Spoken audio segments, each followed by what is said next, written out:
ഓരോ വിജയ് സിനിമ വരുന്ന സമയത്തും ഇൻഡസ്ട്രിയുടെ സ്കീമാറ്റിക്സ് തന്നെ മാറ്റിമറിക്കുന്നു എന്നുള്ളൊരു കാര്യം സാക്ഷാൽ പൃഥ്വിരാജ് തന്നെ സാക്ഷാൽ വിജയിനെ കുറിച്ച് പറഞ്ഞേക്കുന്ന ഒരു സ്റ്റേറ്റ്മെന്റ് ഞാൻ ഇപ്പോഴും പറയാണ്. കാരണം വിജയ് വന്നേക്കുന്നത് ഒരു പ്രൈവറ്റ് എയർലൈനിലാണ്, പ്രൈവറ്റ് ജെറ്റിനകത്താണ് വിജയ് വന്നേക്കുന്നത്. ഈ എയർലൈനിന്റെ വെബ്സൈറ്റിനകത്തൊന്ന് കയറി നോക്കി കഴിഞ്ഞാൽ നമുക്ക് ലൈവായിട്ട് ആ വെബ്സൈറ്റിലോട്ട് വന്ന് സന്ദർശിച്ചേക്കുന്ന ആൾക്കാരുടെ എണ്ണം നമുക്ക് കാണാനായിട്ട് പറ്റും. ആ ഒരു കറന്റ് മിനിറ്റിൽ, ആ ഒരു കറന്റ് അവറിൽ വന്നേക്കുന്ന ആൾക്കാരുടെ എണ്ണം നമുക്ക് കാണാനായിട്ട് പറ്റും.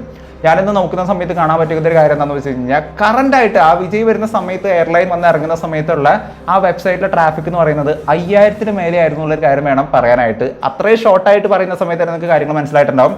വിജയ് വരുന്ന സമയത്ത് എയർപോർട്ടിന് ചുറ്റും കാത്തു നിൽക്കുന്ന ആൾക്കാർ, അവരുടെയൊക്കെ ഒരു ആവേശവും എക്സൈറ്റ്മെന്റ് ഒക്കെ കാണുന്ന സമയത്ത് ഞാൻ ആലോചിച്ചൊരു കാര്യം എന്താണെന്ന് നോക്കുകയാണെന്നുണ്ടെങ്കിൽ, ഒരു മലയാള നടനോ അല്ലെങ്കിൽ മറ്റൊരു നടനോ ഇത്രയധികം സ്പേസ് കിട്ടോ എന്നുള്ളൊരു കാര്യമാണ്. മലയാള നടനായിട്ടുള്ള നമ്മുടെ ഇവിടെ ഒരുപാട് സൂപ്പർ സ്റ്റാർസ് ഉണ്ട്, ദേ ആർ വെൽ ടാലന്റഡ്, അവരെ വെച്ചിട്ടൊന്നും കമ്പയർ ചെയ്യുന്നതല്ല. പക്ഷേ വിജയ് വരുന്ന സമയത്ത് ഉണ്ടാകുന്ന ഒരു ഇമ്പാക്റ്റിനെ കുറിച്ച് പറയുന്ന സമയത്ത് നിങ്ങളൊക്കെ പറയും, നീ വിജയ് ഫാൻ ആയതുകൊണ്ടാണ് ഇങ്ങനെയൊക്കെ പറയണമെന്ന് പറയും.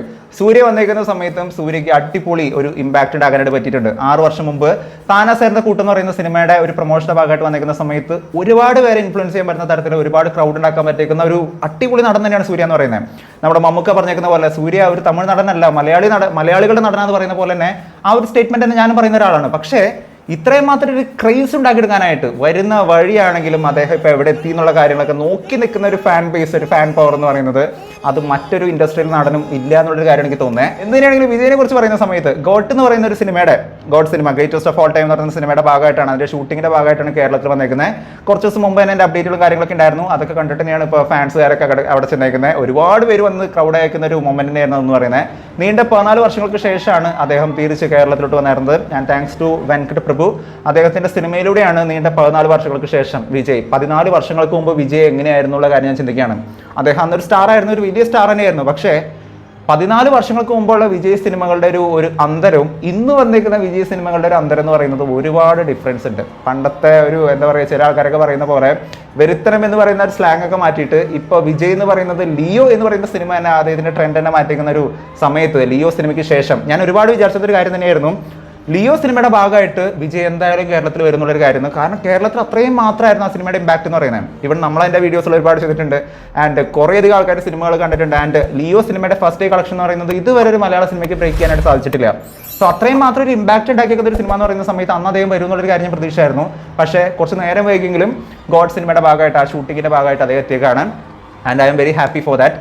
ആൻഡ് കുറച്ച് ദിവസം അദ്ദേഹം ഈ സിനിമയുടെ ഷൂട്ടിങ്ങിന്റെ ഭാഗമൊക്കെ ആയിട്ട് കേരളത്തിൽ തന്നെ ഉണ്ടാവും. പക്ഷേ എനിക്ക് പറയാനുള്ളൊരു കാര്യം എന്താണെന്ന് നോക്കുകയാണെന്നുണ്ടെങ്കിൽ, നമ്മുടെ ഫാൻസുകാരോട് പറയാനുള്ളൊരു കാര്യം എന്താണെന്ന് നോക്കുകയാണെന്നുണ്ടെങ്കിൽ, ആരാധന നല്ലതാണ്, ഫാൻ ബേസ് ഒക്കെ നല്ല തന്നെയാണ്. ഞാനും ബേസിക്കലി ബീങ് എ ഫാൻ ഒരു കാര്യം പറയാണ്, അദ്ദേഹം സിനിമയുടെ ഷൂട്ടിങ്ങിന്റെ ഭാഗമായിട്ട് വന്നിരിക്കുന്ന സമയത്ത് ആ ഒരു പരിപാടി നല്ല വൃത്തിക്ക് ചെയ്തു പോട്ടെ എന്നുള്ളൊരു കാര്യം വേണമെങ്കിൽ പറയാനായിട്ട്. കാരണം ഫാൻ ബേസും കാര്യങ്ങളും നോക്കുകയാണെന്നുണ്ടെങ്കിൽ തമിഴ്നാട് കഴിഞ്ഞ് കഴിഞ്ഞാൽ, അല്ലെങ്കിൽ തമിഴ്നാടിനേക്കാൾ കൂടുതൽ എന്ന് വേണമെങ്കിൽ പറയാം. കാരണം കേരളത്തിന്റെ ഒരു സ്ട്രെങ്ത് വെച്ച് നോക്കുന്ന സമയത്ത് കേരളത്തിലായിരുന്നു വിജയുടെ ഏറ്റവും വലിയ കട്ടൗട്ട് മറ്റൊക്കെ ചേർന്നത്. അപ്പോൾ അത്രയും വലിയൊരു ഫാൻ പവർ കൂടി ഇടുന്നുണ്ടെങ്കിലും എനിക്ക് പറയാനുള്ള കാര്യം എന്താണെന്ന് നോക്കുകയാണെങ്കിൽ, അദ്ദേഹത്തിന്റെ വർക്ക് കറക്റ്റായിട്ട് പോട്ടെ എന്നുള്ളൊരു കാര്യം തന്നെയാണ്. കാരണം ഫാൻ പവർ മാത്രം നമ്മൾ കാണിക്കാൻ നോക്കി കഴിഞ്ഞാൽ പുള്ളിക്ക് അനങ്ങാനായിട്ട് സമയം ഉണ്ടാവില്ല എന്നുള്ളൊരു കാര്യം വേണം പറയാനായിട്ട്. വിജയനെ കുറിച്ച് പറയുന്ന സമയത്ത് ഞാൻ സൂര്യ ഹേറ്റർ എന്നൊക്കെ പറയുന്നതോട് എനിക്ക് ഒന്നേ പറയാനുള്ളൂ, സൂര്യയുടെ ഒരു ഗംഭീരமான പടമാണ് ഇനി വരാനായിട്ട് പോകുന്നത്. കങ്കു എന്ന് പറയുന്ന സിനിമ സൂര്യയുടെ കരിയറിലെ തന്നെ വൺ ഓഫ് ദ ബിഗ്ഗസ്റ്റ് ഫിലിമാണ്. ഏറ്റവും കൂടുതൽ ആൾക്കാർ കാത്തിരിക്കുന്ന ഒരു വലിയ സിനിമ തന്നെയാണ്. നാളെ വൈകിട്ട്, ഐ മീൻ മാർച്ച് 19-ാം തീയതി വൈകിട്ട് 4 കൂടിയിട്ട് കങ്കുവ സിനിമയുടെ ടീസർ വരാനായിട്ട് പോകുന്നുണ്ട്. ഓൾറെഡി ഡബിങ്ങും കാര്യങ്ങളൊക്കെ ഏതാണ്ട് കഴിയാറായിട്ടുണ്ട് എന്ന് സൂര്യ തന്നെ പറഞ്ഞിട്ടുണ്ട്. സൂര്യയുടെ തന്നെ ഒരു ഒഫീഷ്യൽ മീറ്റപ്പ് ഉണ്ടായിരുന്നു.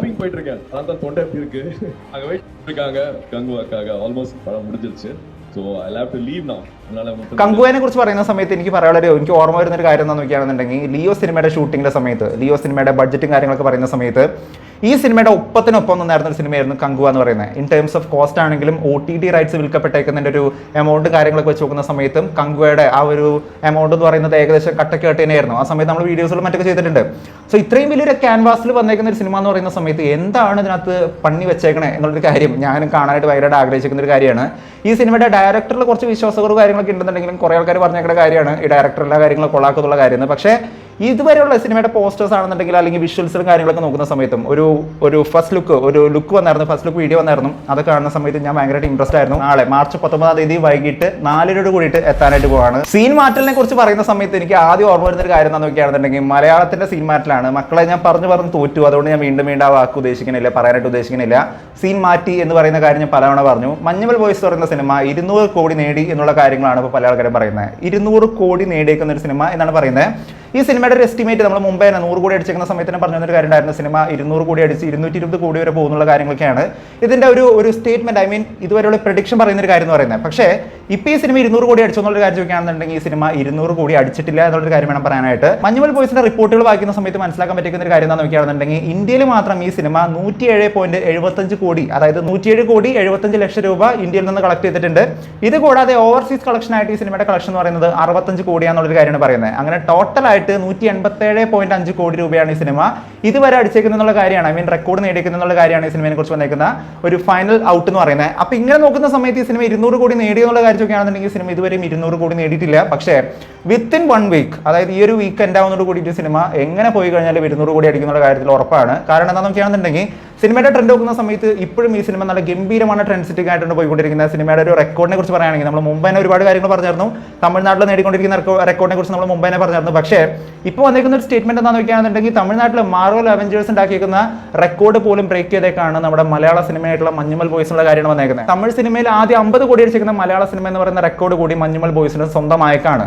അപ്പൊ അങ്ങനെ നോക്കുന്ന സമയത്ത് സിനിമ എങ്ങനെ പോയി കഴിഞ്ഞാലും ഒരു ദിവസം 3 കോടി കളക്ഷൻ വെച്ച് നോക്കുകയാണെന്നുണ്ടെങ്കിൽ തന്നെ ഈ ഒരു വീക്ക് എൻഡോട് കൂടിയിട്ട് തന്നെ 200 കോടി അടിക്കുന്നുള്ള കാര്യം ഉറപ്പ് തന്നെയാണ്. 200 കോടി കഴിഞ്ഞും പോകുന്നുള്ള കാര്യം ഉറപ്പ് തന്നെയാണ്. കൂടാതെ OTT റൈറ്റ്സും കാര്യങ്ങളൊക്കെ വരുന്ന സമയത്ത് സൗബിൻ അടുത്ത ഒരു പ്രൈവറ്റ് ജെറ്റ് മേടിക്കാനുള്ള സാധ്യതകളുണ്ടെന്നുള്ള കാര്യം എനിക്ക് തോന്നുന്നു. Just kidding. ഇപ്പോഴത്തെ പിള്ളേരൊക്കെ വന്നിട്ട് നല്ല കിടുക്കൻ അടി അടിച്ചുകൊണ്ട് പോകാറുള്ളേ, അതായത് പുതിയ പിള്ളേർ വരുന്നു, റെക്കോർഡുകൾ തകർത്തുകൊണ്ട് പോകുന്നു എന്നുള്ള കാര്യങ്ങളൊക്കെ പറയുന്ന സമയത്തും നമ്മുടെ ലാലേട്ടന്റെ ലാൽ 360 എന്ന് പറയുന്ന L360 എന്ന് പറയുന്ന സിനിമ ഓൾറെഡി വരാനായിട്ട് പോകാനാണ്. നിങ്ങൾ അതിന്റെ വാർത്തകൾ മറ്റൊക്കെ കണ്ടിട്ടുണ്ടാവും. 6 മണിക്ക് ലാലേട്ടന്റെ ഇൻസ്റ്റാഗ്രാം പോസ്റ്റ് ഒക്കെ നിങ്ങൾ കണ്ടിട്ടുണ്ടാവും. ലാലേട്ടന്റെ L360 എന്ന് പറയുന്ന സിനിമ, ഈ സിനിമ ചെയ്യാനായിട്ട് പോകുന്നത് തരുൺ മൂർത്തി എന്ന് പറയുന്ന ഡയറക്ടറിന്റെ ഒപ്പമാണ് അദ്ദേഹം ഈ സിനിമ L360 എന്ന് പറയുന്ന സിനിമ ചെയ്യാനായിട്ട് പോകുന്നത്. ആൻഡ് തരുൺ മൂർത്തി എന്ന് പറയുന്നത് ഓപ്പറേഷൻ ജാവ എന്ന് പറയുന്ന സിനിമയൊക്കെ ചെയ്തേക്കുന്ന നല്ലൊരു അടിപൊളി ഡയറക്ടറാണ്. ഐ മീൻ ഓപ്പറേഷൻ ജാവ കാണാത്ത ആൾക്കാരുണ്ടാവില്ല എന്നുള്ള കാര്യം തോന്നുന്നു. നല്ല രസമായിട്ട് ചെയ്തു വെച്ചിരിക്കുന്ന ഒരു സിനിമ തന്നെയായിരുന്നു. ഇപ്പോൾ ഒരുപാട് ഡയറക്ടേഴ്സിന് അവസരം കൊടുക്കുന്ന കാര്യം പറയുന്ന സമയത്ത് നമുക്ക് എല്ലാവർക്കും ആദ്യം ഓർമ്മ വരുന്നത് സൂപ്പർ സ്റ്റാർ എന്ന് പറയുന്ന സമയത്ത് തീർച്ചയായിട്ടും മമ്മൂക്ക തന്നെയാണല്ലേ. അദ്ദേഹത്തിന്റെ ബ്രഹ്മയുഗത്തിനെ കുറിച്ചുള്ള അഭിപ്രായങ്ങൾ ഇപ്പോൾ ആൾക്കാർ പറയുന്ന സമയത്ത് ഞാൻ അന്നേ പറഞ്ഞായിരുന്നു തിയേറ്ററിൽ തന്നെ നിങ്ങൾ പോയി കാണാനായിട്ട് ശ്രമിക്കുക. കാരണം അതൊരു തിയേറ്ററിക്കൽ എക്സ്പീരിയൻസ് ആയിട്ടുള്ള സിനിമയാണ്. ഞാൻ OTT കണ്ടേക്കുന്ന സമയത്ത് എനിക്ക് പ്രത്യേകിച്ച് ഒന്നും ഫീൽ ചെയ്തില്ല എന്നുള്ളതാണ് സത്യം. എന്നോട് കുറേ ആൾക്കാർ ചോദിച്ചായിരുന്നു OTT കണ്ടേക്കുന്ന സമയത്ത് ബ്രോന് പോലും ഫീൽ ചെയ്താവും. എനിക്ക് പ്രത്യേകിച്ച് ഒന്നും ഫീൽ ചെയ്തായിരുന്നില്ല. കാരണം നിങ്ങൾക്ക് അങ്ങനെ ഫീൽ ചെയ്യുന്നുണ്ടെങ്കിൽ ഇപ്പോൾ OTT കണ്ടിട്ട് സിനിമയുടെ ഇദ്ദേഹത്തിന്റെ നടനത്തിനെ കുറിച്ച് ഭയങ്കര സംഭവമായിട്ട് നിങ്ങൾ പറയേണ്ടതുണ്ടെങ്കിൽ തിയേറ്ററിൽ നിങ്ങൾ കണ്ടിട്ടുണ്ടെങ്കിൽ എന്തായിരിക്കും എന്നുള്ള കാര്യം ചിന്തിച്ച് നോക്കിയേ. കാരണം സിനിമ തിയേറ്ററിൽ കണ്ടു എന്ന് പറയുന്ന സമയത്ത് അദ്ദേഹത്തിന്റെ ആ ഒരു നടിപ്പ് കണ്ടിട്ട് കിളി പാറിപ്പോയതായിരുന്നു. 2 ദിവസം അതിന്റെ ഇമ്പാക്ട് ഉണ്ടായതിനെ കുറിച്ചൊക്കെ ഞാൻ ഒരു വീഡിയോക്കകത്ത് പറഞ്ഞിട്ടുണ്ട്. So being A Mohanlal fan മമ്മൂക്കയുടെ ഫാനാക്കി മാറ്റിയ സിനിമയായിരുന്നു ബ്രഹ്മയുഗം എന്ന് പറയുന്നത്. സോ അദ്ദേഹത്തിന്റെ പേര് പറയുന്ന സമയത്ത് പുതുമുഖ ഡയറക്ടേഴ്സിന് ചാൻസ് കൊടുക്കുന്നു എന്ന് പറയുന്ന സമയത്ത് ഇപ്പോൾ ലാലേട്ടനും അദ്ദേഹം പുതിയ ഡയറക്ടേഴ്സുമായിട്ട് കോമ്പിനേഷൻ ചെയ്തുകൊണ്ട് പുതിയ സിനിമകൾ ചെയ്യാനായിട്ട് ഉദ്ദേശിക്കുന്നുണ്ട്. അതൊരു നല്ല കാര്യം തന്നെയാണ്. എനിവേസ് മഞ്ഞുമൽ ബോയ്സ് ഉണ്ടാക്കിയിരിക്കുന്ന ഈ റെക്കോർഡ് ഏത് സിനിമയായിരിക്കും ബ്രേക്ക് ചെയ്യുക എന്നുള്ള കാര്യമാണ് ഞാൻ ചിന്തിക്കുന്നത്. കാരണം ഒരു പ്രതീക്ഷയിലാണ് വന്നേക്കുന്നത്. ഞാൻ ഇത്രയും മാത്രം ഒരു ലെവലിലോട്ട് ഒരു സിനിമയുടെ റെക്കോർഡ് പോകുന്നുണ്ടെങ്കിൽ ഞാൻ പ്രതീക്ഷിക്കാത്ത സിനിമ എന്ന് പറയുന്നത് തീർച്ചയായിട്ടും ലാലേട്ടൻ്റെ തന്നെ എമ്പുരാൻ എന്ന് പറയുന്ന സിനിമ തന്നെയായിരുന്നു. കാരണം ആ സിനിമയുടെ ക്യാൻവാസും ഇതിന് മുമ്പത്തുള്ള കളക്ഷനൊക്കെ വെച്ച് നോക്കുന്ന സമയത്തും എക്സ്പെക്ടേഷൻ വെച്ച് നോക്കുന്ന സമയത്ത് ഈ സിനിമ തന്നെയായിരിക്കും കൂടുതൽ റെക്കോർഡ് നേടാന്നുള്ളൊരു കാര്യം എന്ന് വിചാരിച്ചിരുന്നത്. പക്ഷേ ഇന്നിപ്പോൾ ആ റെക്കോർഡ് പോലും ബ്രേക്ക് ചെയ്യുന്ന തരത്തിലാണ് ഇപ്പോൾ മറ്റ് സിനിമകൾ പോയിക്കൊണ്ടിരിക്കുന്നത്. ഐ മീൻ ഒന്നും പ്രതീക്ഷിക്കാതെ വന്നിരിക്കുന്ന മഞ്ഞുമൽ ബോയ്സ് പോലും. സോ ഏത് സിനിമയായിരിക്കും ഈ ഒരു മഞ്ഞുമൽ ബോയ്സിന്റെ റെക്കോർഡ് ബ്രേക്ക് ചെയ്യുക എന്നുള്ള കാര്യം നിങ്ങളുടെ അഭിപ്രായം നിങ്ങൾ താഴെ നിന്ന് കമന്റ് ചെയ്യുക. വിജയ് ഫാൻ ആണെന്നുണ്ടെങ്കിൽ സൂര്യ ഫാൻ ആണെന്നുണ്ടെങ്കിൽ സൂര്യയുടെ നാളത്തെ ടീസറിന് വേണ്ടി നിങ്ങൾ കാത്തിരിക്കണം എന്നുള്ള കാര്യം. ഒപ്പം തന്നെ വിജയുടെ എൻട്രീനെ കുറിച്ചുള്ള നിങ്ങളുടെ അഭിപ്രായം കാര്യങ്ങളൊക്കെ നിങ്ങൾ താഴെ നിന്ന് കമന്റ് ചെയ്യുക. ഫാൻസ് കമോൺ, ഫാൻ ഫൈറ്റ് തുടങ്ങട്ടെ. സോ വീഡിയോ ഇഷ്ടപ്പെടുന്ന വീഡിയോ ലൈക്ക് ചെയ്യുക. ചാനൽ ഇഷ്ടപ്പെടുന്നെങ്കിൽ സബ്സ്ക്രൈബ് ചെയ്ത കാര്യം പരിഗണിച്ചേക്കാം. തൊട്ടുള്ള ബെല്ലൈക്കൺ കൂടി അമർത്തിക്കുകയാണെന്നുണ്ടെങ്കിൽ ലേറ്റസ്റ്റ് ആയിട്ട് വരുന്ന വീഡിയോയുടെ അപ്ഡേറ്റുകൾ എല്ലാം കൂടി ലഭിക്കുന്നതായിരിക്കും. വീഡിയോ മാക്സിമം പേരിലോട്ട് ഷെയർ ചെയ്യുക. മറ്റൊരു വീഡിയോ ആയിട്ട് വീണ്ടും വരുന്നവരെ it's beat on also bye signing out. By.